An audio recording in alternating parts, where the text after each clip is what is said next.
Okay. Um, I do feel like this is going to be an even shorter one Yeah. than Sandshrew because, like, we didn't even have Kinky AJ Sandshrew for a Sandslash. Like, I don't really have any strong memories of it. Um, Like, one of the Pokemon Mewtwo clones was a Sandslash, I believe.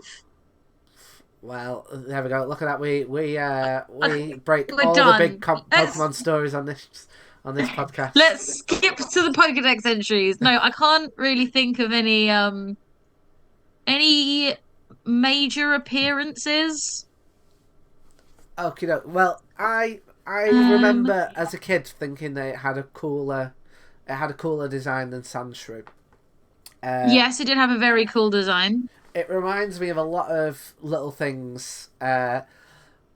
So it reminds me of Goku and Super Saiyan 3.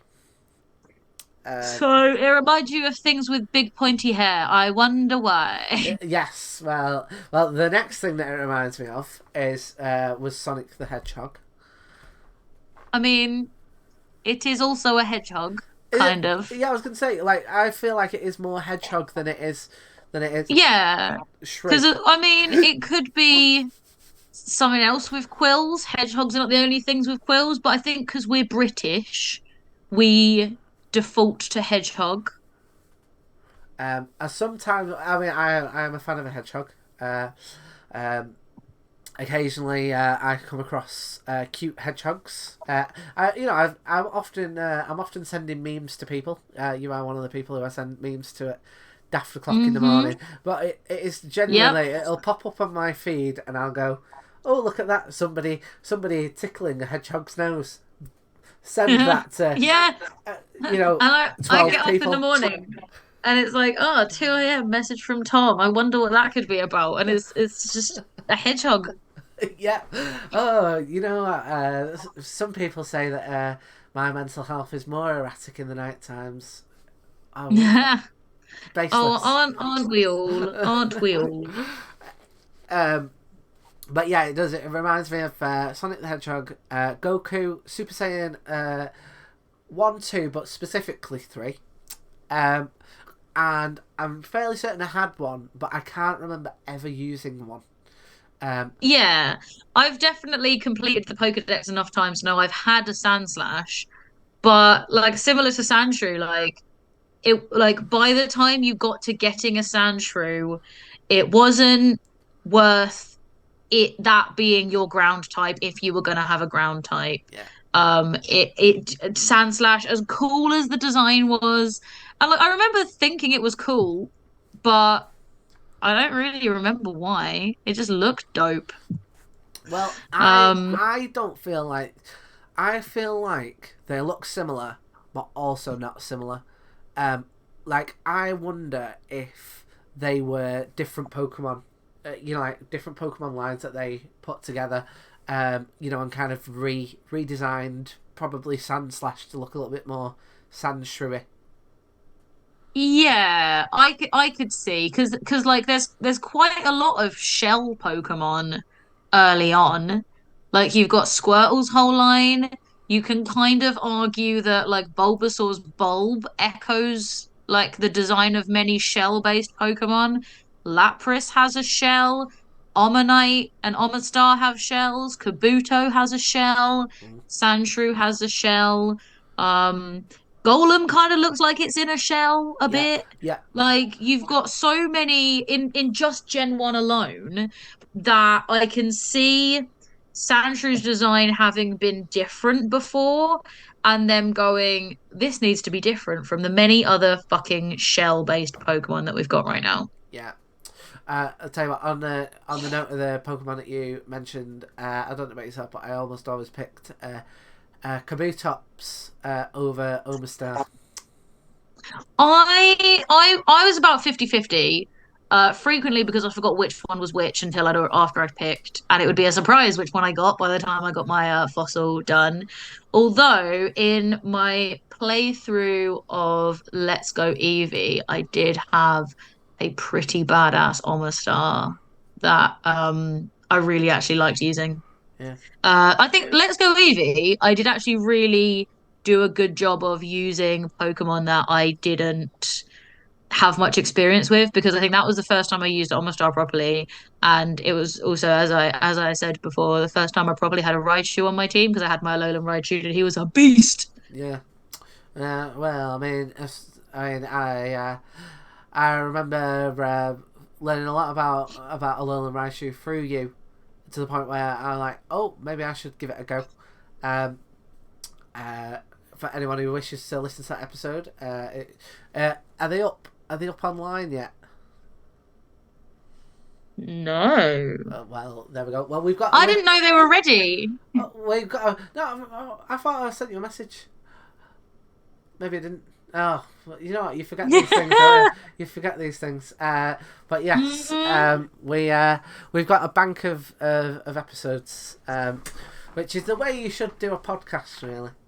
Uh, Hoard up the episodes. yeah, and then put them out there and get people to be like, oh my god, binge, binge, binge. Um, but yes, I I did a similar thing where I try to play with Pokemon that I don't normally play with, and unfortunately, Sandshrew has never been part of that memo so far. Um, So next time you do a playthrough, you've got to try a Sandshrew. well, I'll probably go Alolan, to be honest.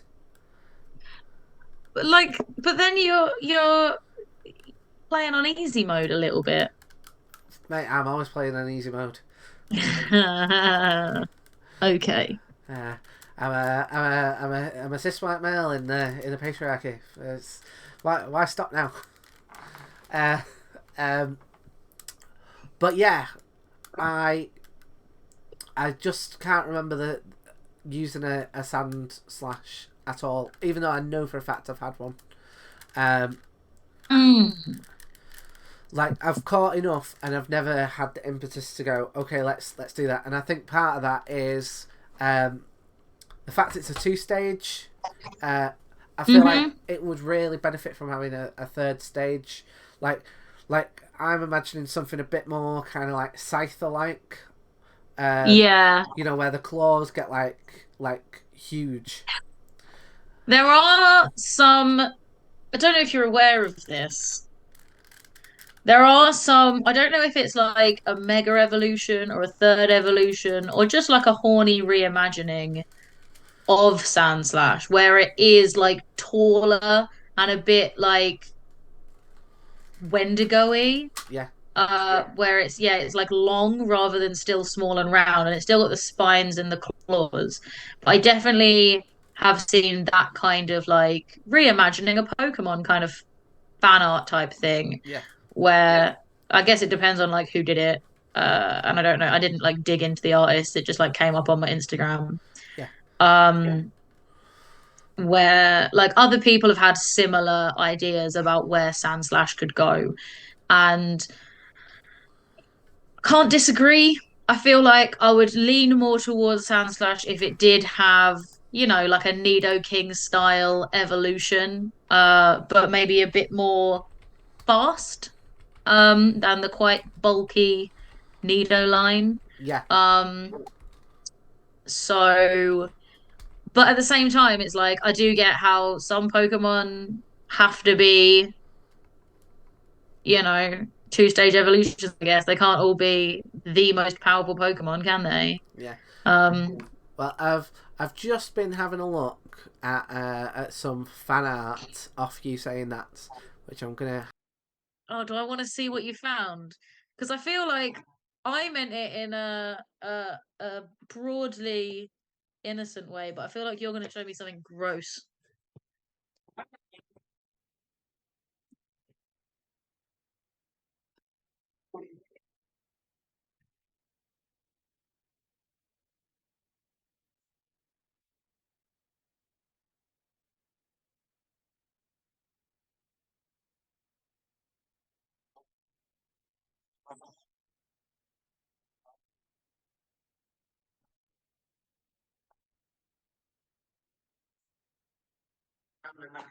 Okay.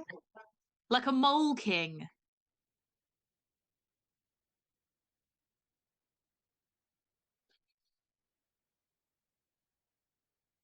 Oh dear.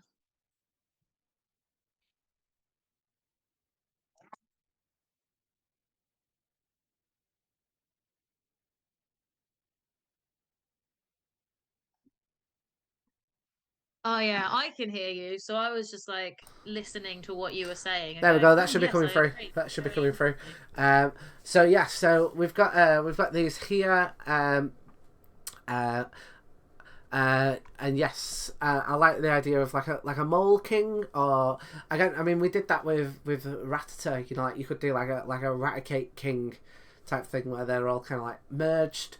I don't know, like Yeah. like Oh, like I remember Rat King. like looking at these, I am like, I don't know. I feel like none of these are quite like maybe they're correct to have it on as just like a two stage because I feel like none of these are quite what I would want. Yeah. I think it works as a two stage. Like I think there is potential for it to be that to have something more to it, especially because Sandslash does kind of fade into the background of the story of like the show and the games. Um,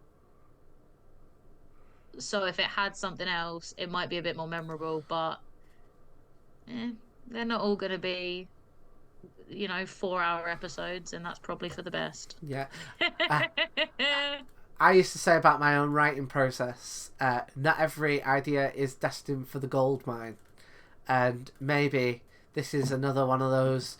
Not every third stage Pokemon is going to be a Charizard.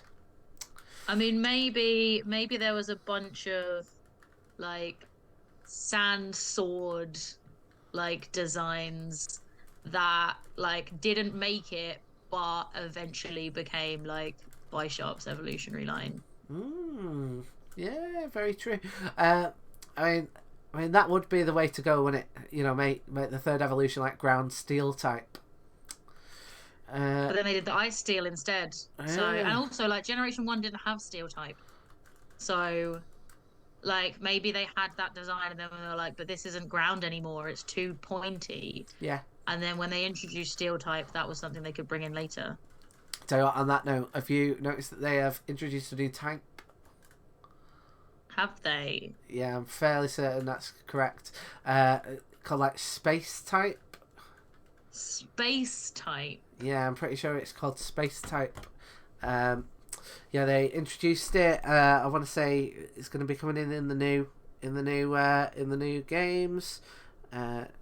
I'm just going to get it up so I can just read it out for you properly. It's called Terra type. Terra type? No, that's like the battle gimmick from the new games. Oh, have I That's got not an that additional wrong? type. Yeah, you really got that wrong. So Terra type is like your Pokemon has its type that it is, but then it can like terrastalize is what it's called.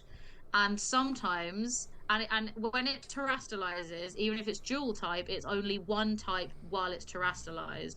And sometimes its Terra type isn't any of its regular types, so you can use that to your advantage to fight off to like gain advantage in battle um over Pokemon you're usually weak against, but that like you have moves that are strong against, perhaps.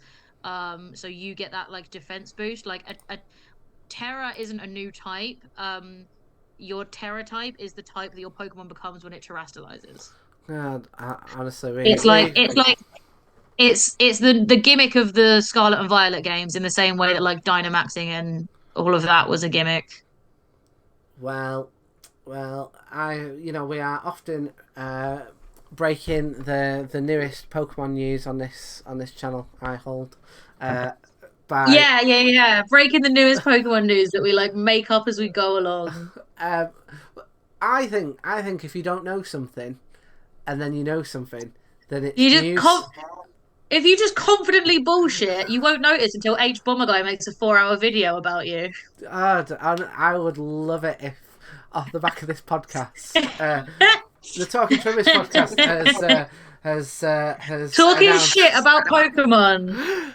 Getting sued by third gen professor. yeah, Talking Trubbish. To be I have heard a lot of fan theories about new typing, which have like they're okay. Like some of them, I think a lot of people want there to be a sound type, um, because and I can kind of see why. If you've got like dark type, if dark can be a type, why can't sound be a type? They can be quite abstract.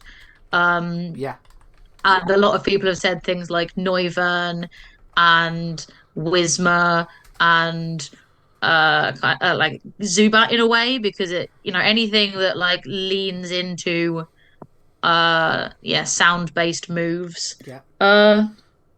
could fit it, but like I feel like at this point you'd have to review a lot of Pokemon every time you introduce a new type, unless it was exclusively for like a legendary.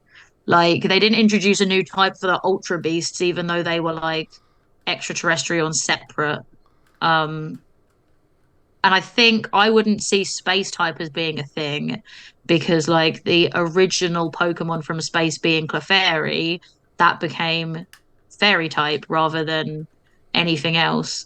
And I think given that one canonically comes from the moon, um, and it wasn't space type, I feel like it'd be a bit silly for anything else to be space type. Also, if they were gonna do it, probably when Cosmog was introduced, so it would have been the same generation as a Alolan, right? Sandslash, getting us back to the point. Yes. Well, there's well, I think if Pokemon wish for me to announce any more big scoops on this channel, just tell me something wrong, and I'll mention it in the next episode. And in a few months, you'll report it as fact. Yeah, that's exactly what I do. But yeah, so honestly, I am a sucker for fake news. I'm turning into a boomer incredibly quickly. Before you know it, I'll own 9 houses at this rate. You forgot how to fact check things you hear on the internet. Yeah, and I'm not very good at doing memes. My transformation is almost complete. So should we have a look at the dex entry? Let's do it. Right. Let's do it. Right. Let's get that up. Okie doke. So there they are. Very cool design. But the Alolan type even better. Although I do feel like Ice type is like makes for some of the best designs. Like I feel like I struggle to think of many like Ice types that like lean into the theme. Like I don't really class like Jinx, because like because they don't do anything with like the crystals or anything like that. But like most ice types, Cryogonal's a very cool ice type, I think. Yeah, I like Cryogonal. I think that's a sick Pokemon. Like it's very much a spooky, like snowflakey thing, but like it's just so absurd and bizarre. I love it. I'm a fan of. Do you know what? I had a Vanillux, and I kept that for ages. I thought that was underrated. Yep. Yeah, I feel like people dismissed it because they were like, oh, it's unimaginative. It's just food. I don't give a shit. I think all of Pokemon's quite unimaginative. Yeah. It's not as if we've not had food Pokemon before Vanillux. Yeah. Jumpluff's just a piece of fluff. Yeah. Like, our Premi is literally a cake that Dynamaxes into a bigger fucking cake. Yeah. Although I did like the way that you evolve Alcremie. Mm-hmm. I Yeah, thought yeah, that that's was a pretty fun cool. one. Arguably, Generation 1 had some food type Pokemon. Like, I'm pretty sure there are some references to Kingler having really delicious claws Yeah, and somewhere. Farfetch'd, that's like part of its gimmick. Farfetch comes with its own side. Yeah, and one of its main attack moves is cover myself in gravy. Yeah, Um, but yeah, it's like get off Vanillux's back. Oh, don't be so cone. rude to Vanillux. Yeah. I think I quite liked Vanillux. I don't know, like, I didn't use it loads, but I had a shiny one I was quite attached to for a while. Oh, what colour's the shiny? Pink. Oh, really? Yeah. So it's like strawberry. Yeah. I was thinking what would be cute is to do like a picnic team where you've got like your Vanillux and your Sinistea, um, and depending on how much you wanna like stretch it, like LeChunk could be your ham sandwich. Yeah. Um, like I think I quite like weird themed teams. Yeah. Never follow through on making them, but I like thinking them up. And yeah, having like a picnic themed competitive team, I think would be cool if someone actually went and did it. Yeah. My favorite that I came up with, and actually like I haven't fought with it, but I did catch all of the relevant Pokemon. I did in Scarlet and Violet for a bit. I had a What We Do in the Shadows team Yeah. where I had Annihilate as Laszlo, I had Gothitelle as Nadja, I had Grimmsnarl as Nandor, um, and it I wanted a Chansey for Guillermo, but I don't think you Mm. can get Chansey in Violet and Scarlet, but that is what I would put there. And then very specifically because I was watching um season 4 at the time where Colin Robinson is a baby, Yeah. I thought Tinker Tink with the hammer would be a good Colin Robinson.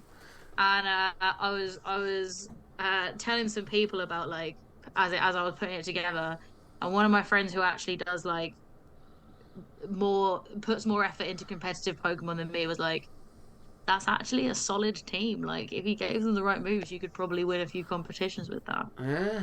Well, I mean, I think that there is potential for them to open up the gyms and make them more, not just have them be all grass type, you know. Mm. Like, I mean, my one recommendation to your picnic team would be a Tepig, Yeah. because you could have that as like chorizo. Mm-hmm. Well, that's why I suggested LeChunk. Yeah, well, that's the thing, Because right? that's literally based on like the black Iberico pigs that they used to make Spanish Iberico ham. Oh, is it? Yep. Oh, I did not That's know. why it's in the one that's based on Spain. Wow, I never knew that. God, again, we're breaking all the stories on the Talking Trubbish podcast, aka Tepig would probably offer a bit more type variation. As LeChonk is just normal, but yeah. yeah. Um, I don't know. I don't know what type of team I would have. I'd have like an arts and craft team. So I'd have like a chime cho in there. I'd have a scyther for scissors. I'd have I'd have I'm just trying to think of one that could conceivably be paper. I'll have to go with don't know. Do you know what? I'm gonna go with Chansey because people decorate eggs. I'm gonna go next with there's 3. Next up, I'm gonna go with Slimer, Grimer for glue. Okay. And then after that, I think I'll go with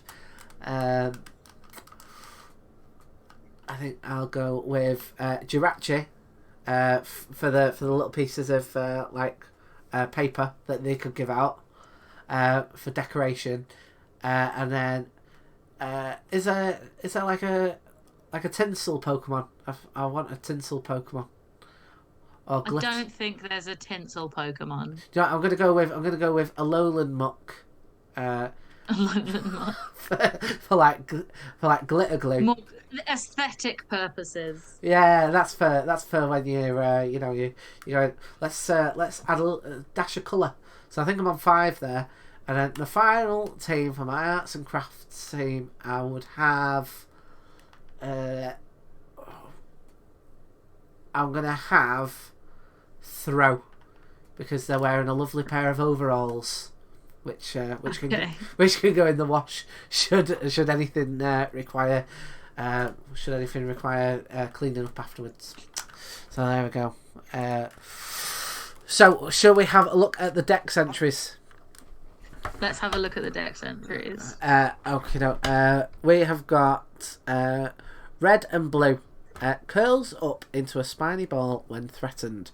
It can roll while curled up to attack or escape. This, to me, sounds like the professor's already starting to batter these Pokemon. Yes. Yeah. I reckon it's the same Sandshrew that was like battered by the professors has evolved and is still getting battered. Yeah. It's.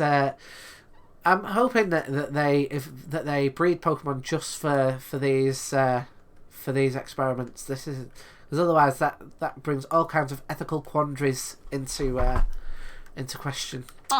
I think it has all kinds of ethical quandaries anyway.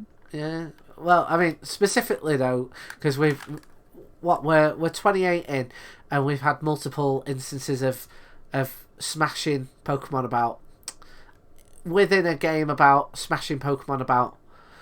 So I'm just hoping that they're doing this ethically. Yellow. It is skilled at slashing enemies with its claws, and by enemies it must mean Pokemon professors. If broken, right, this is definitely something that a Pokemon professor has done. If broken, they start to grow back in a day. So someone smashed its hands to pieces and was watching. Yeah, someone must have said, like, "What have you done to that Sandslash?" And then the Pokemon professor had to put in the little caveat. Well, they grow back in a day. Yeah. Yeah. Yeah, they grow back in a day. And then Stadium curls into a ball of sharp spikes. It is so Stadium professor's having a day off. Speaking from experience.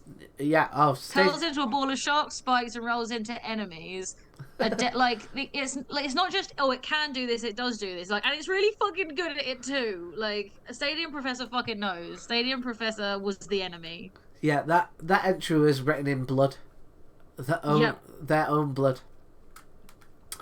Gold has got to say, in an attempt to hide itself, it will run around at top speed to kick up a blinding dust storm. Right, this already feels like they're putting a tiny bit more effort in than they did for Sandshrew. Mm-hmm. Yep, that makes sense. And it's also, I mean, we've not looked at the stats yet, but it seems to be on in canon that this is more of a defensive Pokemon than it is an attacking Pokemon. Yeah.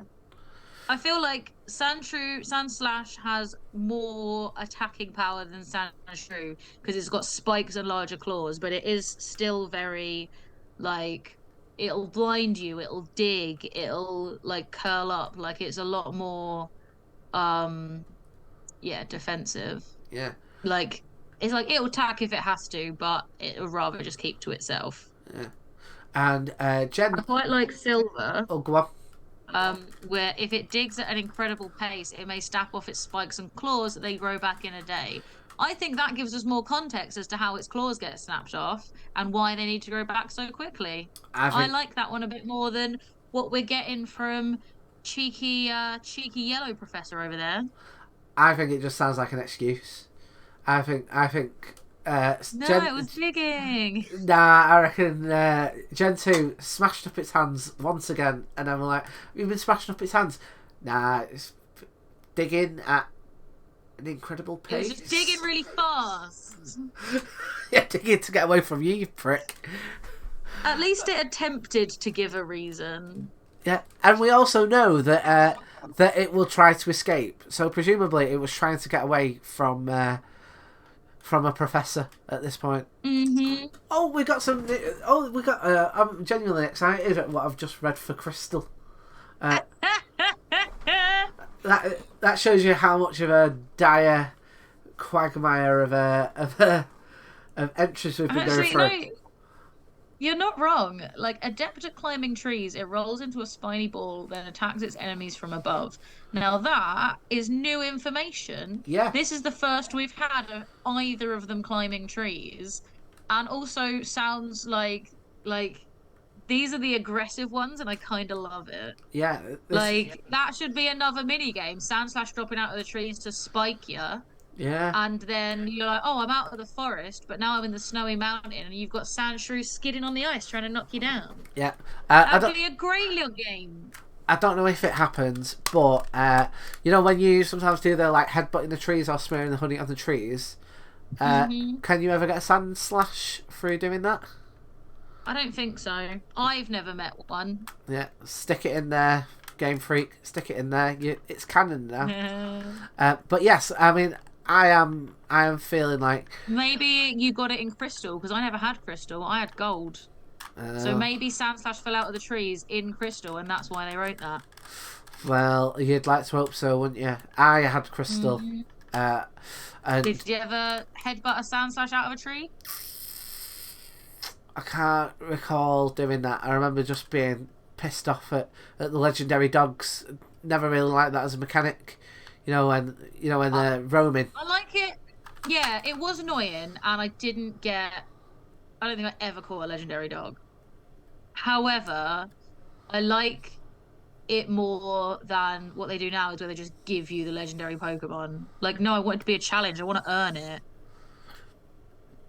Well, what you can earn if you upset a Sandslash for so long is you will get it to curl up and run away from you, and then eventually climb up a tree and then attack you from above. Yeah, drop its spikes on your head. Yeah. So, Stadium 2, in an attempt to hide itself, it will run around at top speed to kick up. Oh, we've already had that one. Gen 3. Sandslash's body is covered in tough spikes, which are hardened sections of its hide. Once a year, the old spikes fall out to be replaced with new spikes that grow out from beneath the old ones. Again, this feels like they're putting way more effort into Sandslash than they did Sandshrew. Yeah, although to be fair, Ruby and Sapphire did have the most comprehensive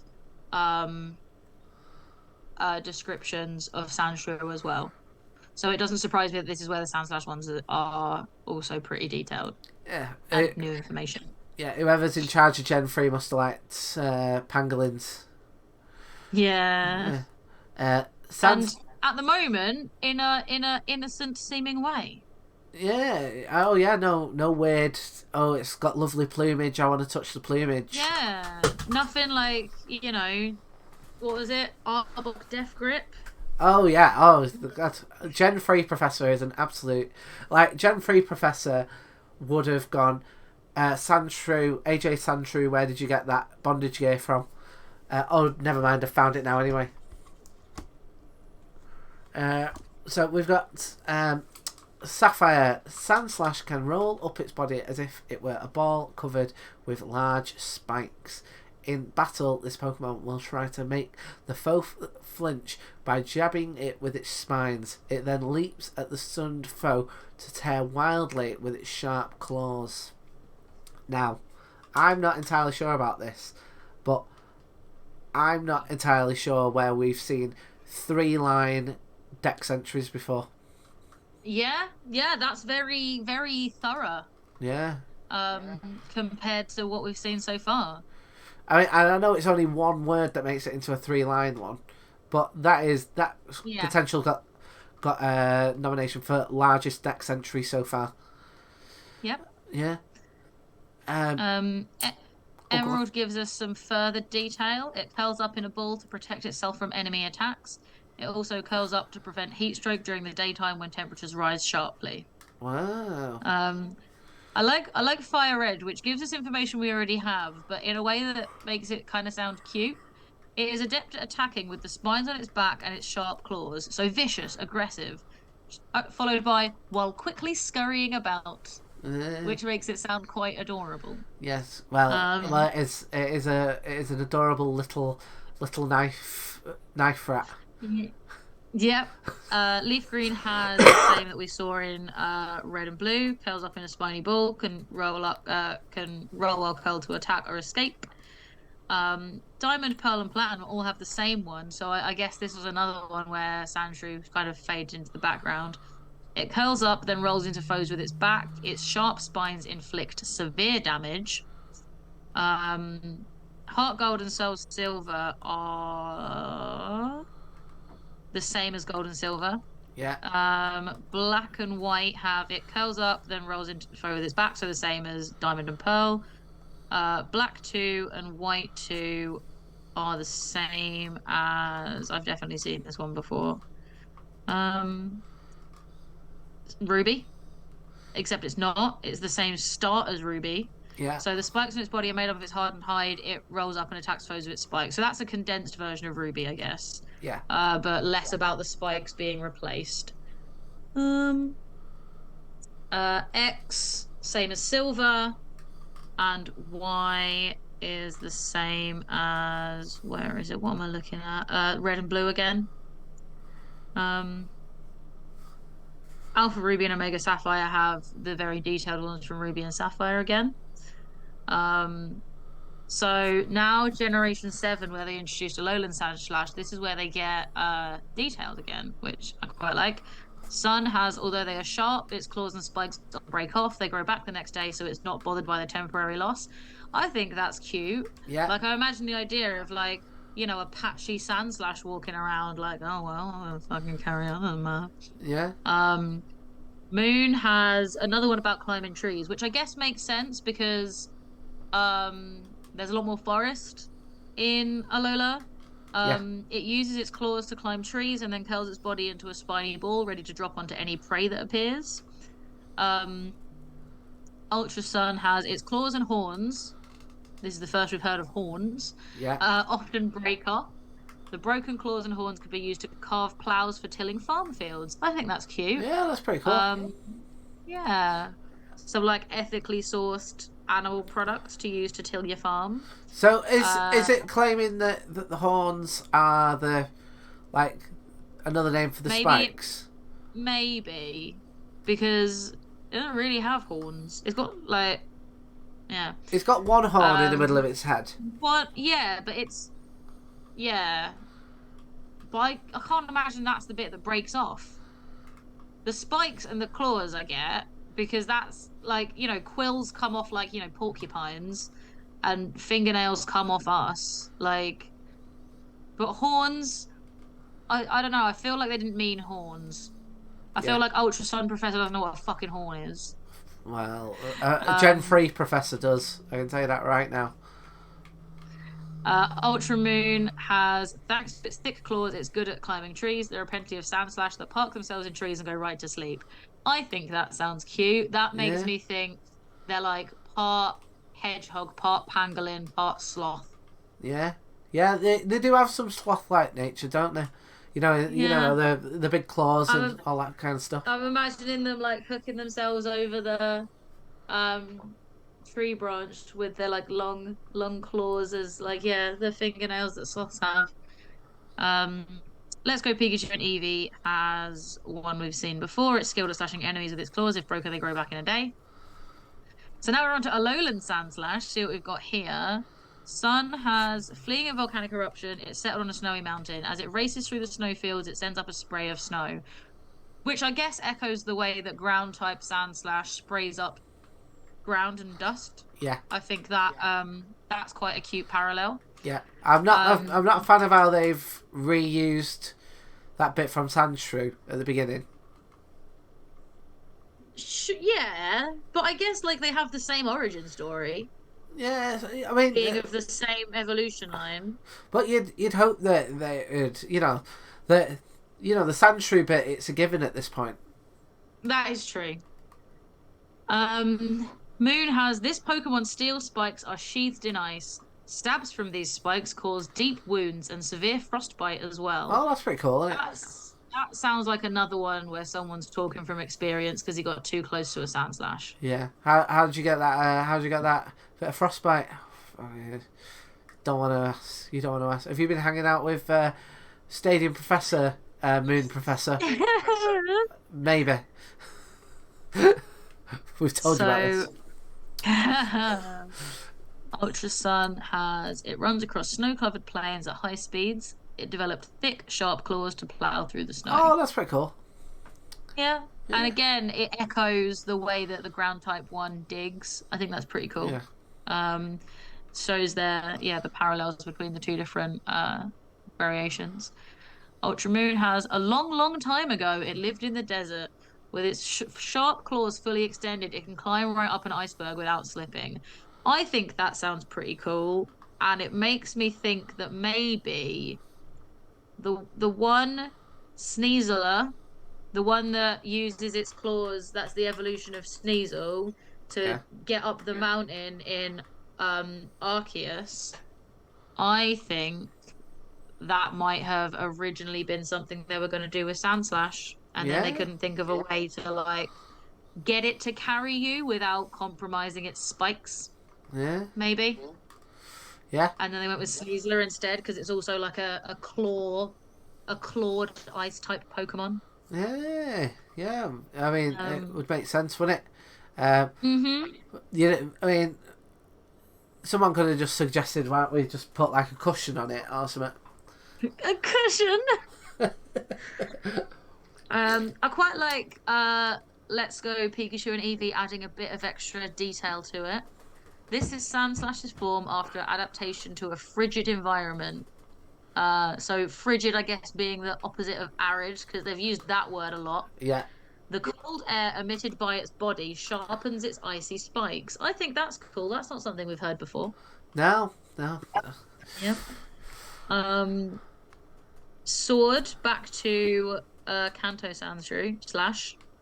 The drier the area Sandslash lives in, the harder and smoother the Pokemon's spike will feel when touched. I think that's a pretty cool little detail. Yeah, what I want to point out is, as well, this Pokemon has no Pokedex entries in Legends Arceus, but I feel like it could easily have an entry, which is this Pokemon does not have the capacity to have a cushion on its head.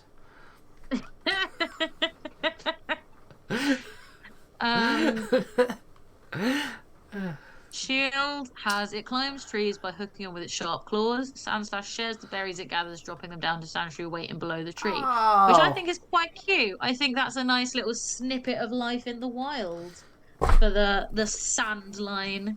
Yeah. Diamond and Pearl go back to the one we've heard a million times before. Curls up, rolls into its foes, sharp spines inflict damage. Then Alolan Sandslash and Sword it uses large hooked claws to cut a path through deep snow as it runs. On snowy mountains, this Sandslash is faster than any other Pokemon. So I think that definitely would have been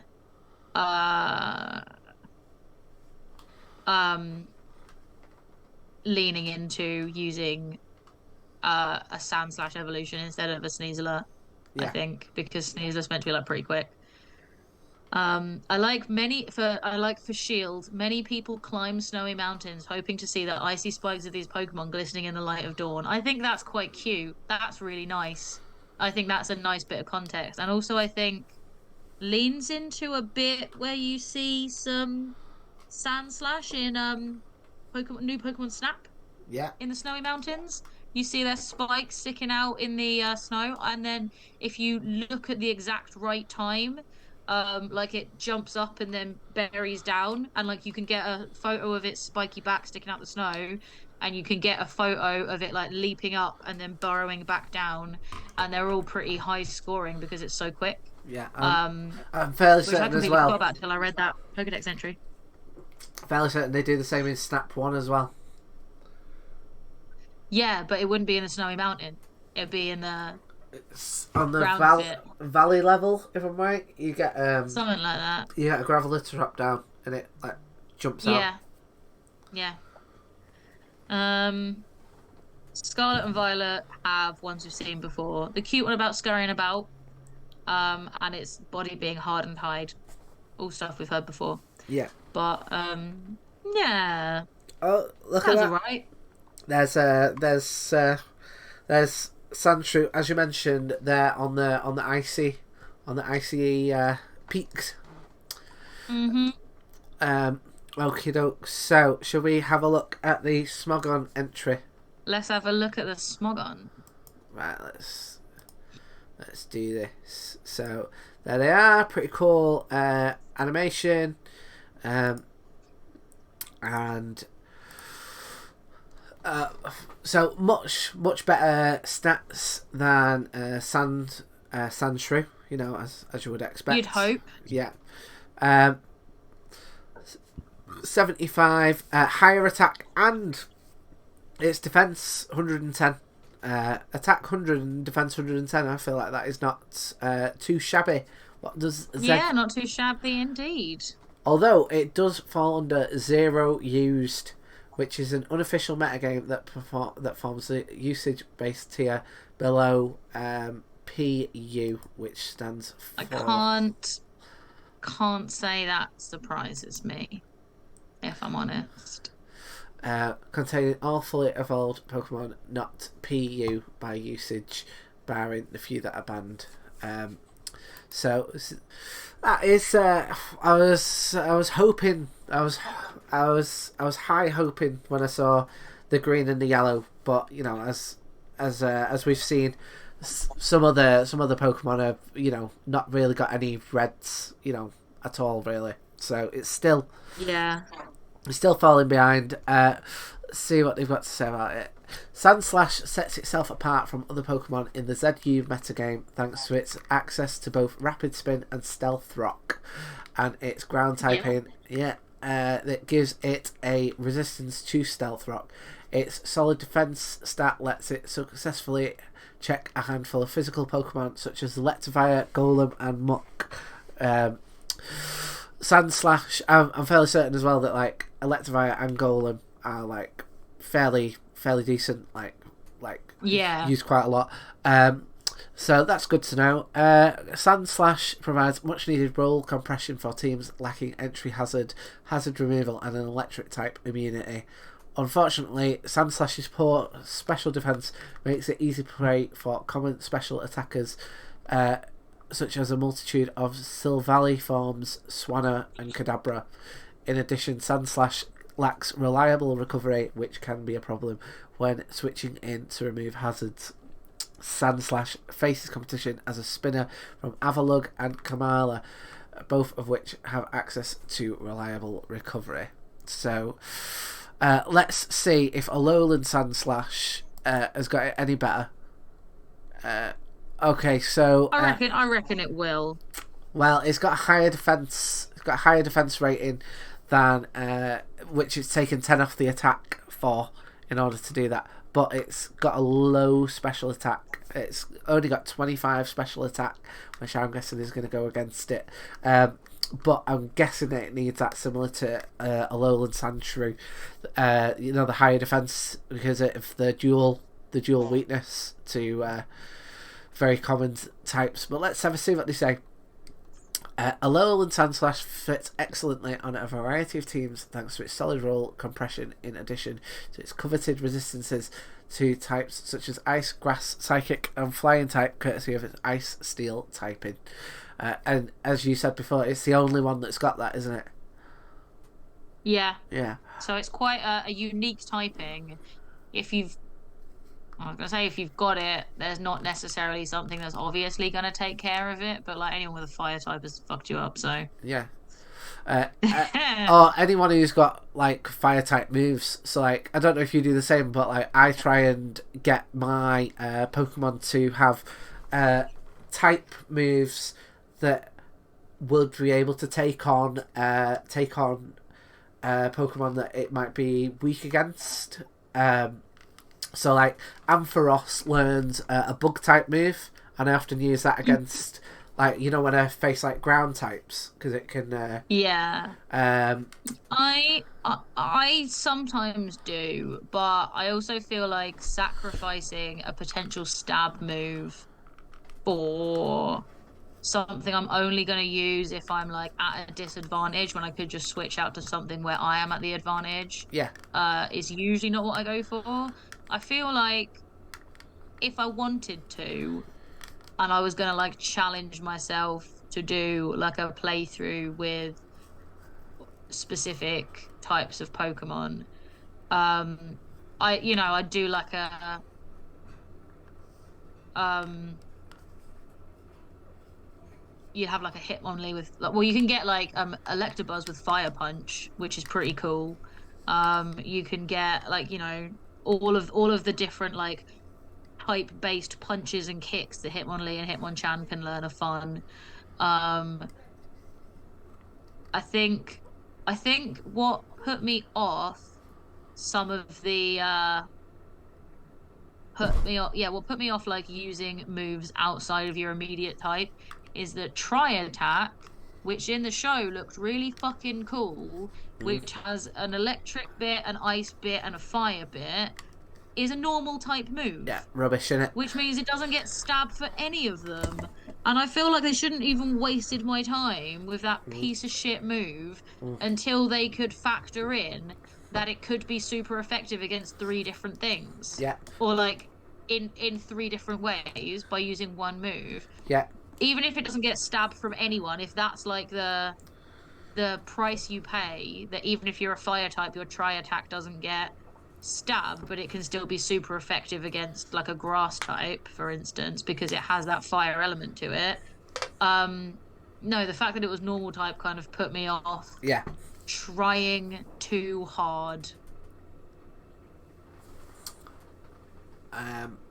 Well, I mean, I understand that viewpoint. I always felt like with Tri Attack they should have done a thing where it's like, you've got like a 1 in 3 chance of it being like one of those three. I think that would be cool. Yeah. And that way, like, if your Magnemite uses Tri Attack, if it lands that it's electric type, your Magnemite gets stab. Yeah. But I think that was definitely too complicated for Gen 1, which is obviously the first time you had Tri Attack. But I think they could do it now. Yeah, totally. Yeah, honestly, just a 1 in 3 chance that it could be one of these three, and it just tells you which one it ends up being as it does the move. Easy do. So we've seen that Alolan Sandslash is fairly unique and got decent defense. Thanks to Alolan Sandslash's high physical bulk and ability to shrug off weaker attacks, revenge killing it under hail can prove to be difficult.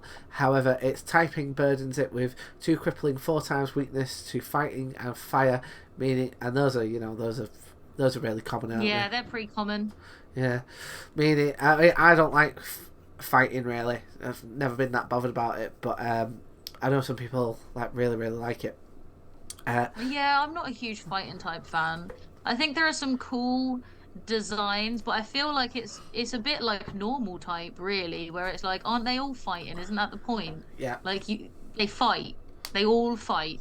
Yeah. Like why is Bullet Punch a steel type move, but Mega Punch isn't? Why is Mega Kick a normal type move instead of a fighting type move? That's fucking stupid. Yeah. Like, I feel like fighting is too close to normal that they have to like overdo like the designs and the backstory of the fighting type Pokemon, and they ran out of ideas really quickly. Yeah. Throw and Sork. Yeah. Oh, well, I mean that's part of it as well. I don't Matt, like the Matt designs. Just a guy.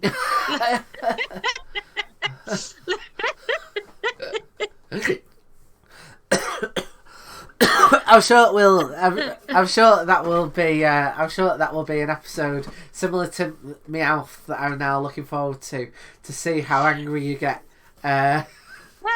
It's just a guy. It is just a guy. Just a guy in his undies, really.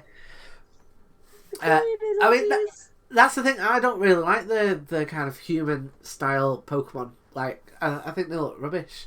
I don't mind them, but I think they have been ruined for me by like people being horny at them. Because like I realize that I make as many crude jokes as you do, but like Yeah. for me, Pokemon is a time of innocence, and I don't like it when people are attracted to them. I feel I like don't mind. it's very specifically because there was this one kid that was in my class when Generation 3 came out, and when everyone was talking about what we think of the new Pokemon designs, he said he liked Gardevoir, and we were all like, "We'll give you the benefit of the doubt Yeah. because it is cool. Yeah. Why do you like it?" And he went, "Finally, there's a sexy Pokemon." And I'm like, "They're not supposed to be sexy. They're supposed to be animals, for fuck's sake." Well, I mean, it's And your own also, fault, like, really. It's your own fault. He was touching himself in this story. He was like, oh, really? I really like Gardevoir. and also, it's like, if he was into buff dudes, he might have fancied a choke. You never know. Well, Like, I mean, if he was more into oral, he might have fancied Lickitung. Like, it's not my fault he didn't have any imagination until one was, like, feminine. yeah, true. The thing is, nobody knows. Like, Machoke must be pretty kinky.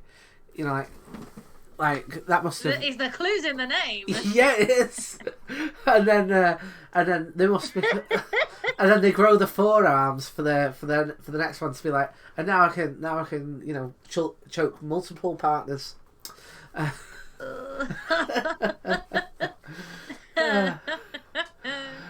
Still wearing his tiny pants though. Like he's not doing much else. He's just the muscle. Yeah, I mean, that's why you need a Lickitung as well. Yeah, my next question to that guy who found Gardevoir sexy, I'd have been like, so do you like Victory Bell? Do you watch a lot of Bukkake? Does that like remind you of Victory Bell? Like what's going on there? Weeping Bell, that looks a bit like a fleshlight, doesn't it? And now I'm trying to think of sexy Pokemon, like weird sexy Pokemon. I could see Lopunny gets it a lot. Yeah, Muck, obviously. Muck? Yeah, it's just a big blob of spunk in it. Oh, yeah. I have seen the Ekans is snake backwards, Arbok is cobra backwards, and Muck is not safe for work. Yeah, very true. Who else is there? I feel like both Incineroar and Rillaboom probably appeal to furries who like the buff masculine type. Yeah, I can see that. I don't like it because I really like Rillaboom. I think Rillaboom's a great Pokemon. Yeah. I had one on my team and I connected with it to the point that I have a plushie Grookey, and I don't like the idea that people are being horny for Rillaboom. Yeah. But I also know humanity too well to be able to lie to myself that someone out there isn't. Oh yeah, it's like where are they keeping those drumsticks? A Rillaboom don't have pockets. The same with Lopunny. Not Lopunny. The football one. What's it called? Cinderace. Yeah. Cinderace. Where's it keeping that ball? I mean, in the show, it just finds a bit of rock on the floor. Yeah. I'm wondering if that rock's a love egg now. And then it kicks it at people. Yeah, well, only once it's done. Once the battery's run out. Also, right. What were we talking about? We were talking about Alolan Sandslash. Why did we stop? Oh God, what happened now? Do you know what? I genuinely can't remember how we got onto this point. God, how did that happen? Uh, God, that's possibly the most off track we've ever been, and we've spoke about other shows on this podcast. Do we have anything else we need to say about Sandslash? No, I think we've covered a lot of ground there. We do need to. Oh, do you know what? We did not give our We didn't give Trubbish rating. Sandshrew a rating. How God, even we have overlooked Sandshrew. But We have, yeah. we've. I've had it in my head what I'm going to give them both. Okay, what are you going to give them? Well, this is the first one I feel like I've got to give a different score for the alternative forms. Okay. So Go on. I'm thinking, right, Sandshrew is a 3 and Sandslash is at a push of 5, right? But But a lowland Sandshrew would be a 4 and a lowland Sandslash would be at a push of 6. Okay. Yeah, you know what? I think I'd probably agree. I think that's about right. Like, I didn't know if I might put Sandshrew a little bit higher, just because AJ's Sandshrew is so memorable as a Pokemon that only appears once. There are so many side characters who appear in one episode with their partner Pokemon that I just do not remember up until I'm already talking, and then I'm like, oh, this has unlocked something in my brain. As soon as you mention Sandshrew, the first thing that comes to mind is AJ Sandshrew. So I think just because that background character managed to be so memorable, I might bump Sandshrew up to like a 4. Yeah. But otherwise, yeah, I'd keep them all fairly lowish. Yeah, I feel like they can't really push any higher because of how overlooked they are and the fact that they come in probably slightly too late for what they are. Really, they needed to come and we learned we learned canonically, although it comes in later, that they like climb up trees. Like, there's no reason why they couldn't have been in Viridian Forest. Yeah. And I think that if they'd been in Viridian Forest, you'd probably have more people using them. But because they come in at Mount Moon and on the way to Cerulean City, they probably get lost in the shuffle of the other ground types. Especially because they're also in that patch of grass before you jump off the ledges. I know there's a bit of extra grass that you can still get back to, but at that point you've just got through Mount Moon. You're probably a bit wiped, especially if you especially if you've got Charmander. Yeah. So you're not spending loads of time looking for Pokemon at that point. Yeah. Well, I'll tell you, you, the amount of times I have gone past. I've come out the end of Mount Moon and gone, thank God I'm going to go heal my Pokemon. And then I've missed the item that's there. Yeah. And then I can't get back up the ledge. And I'm like, fuck, I've done this before. I know there's an item there. Yeah. And then... Well, it's that bit in Mount Moon, or the bit just as you leave Mount Moon, that often reminds me that the rivals aren't as good anymore. You know, like, there's a part of me that, as a kid, I used to find really frustrating. I feel like I might mention this on the podcast before, but you just finish Mount Moon, you get out there, and then Blue's like, right, I'm about to take you on, and it's like you don't get no heals, you don't get no, you just go straight into it, and it's like, if you lose that, there's the potential you could go all the way back to the beginning of Mount Moon, and it's like I agree that I found that frustrating the first time I played it. But now that every time your rival sees you, they heal you up, and they're really fucking easy. Yeah, I'm like, where's the challenge in this? Like it literally was like objectively harder back in my day. Yeah, Like and the thing is, it's like it's easy.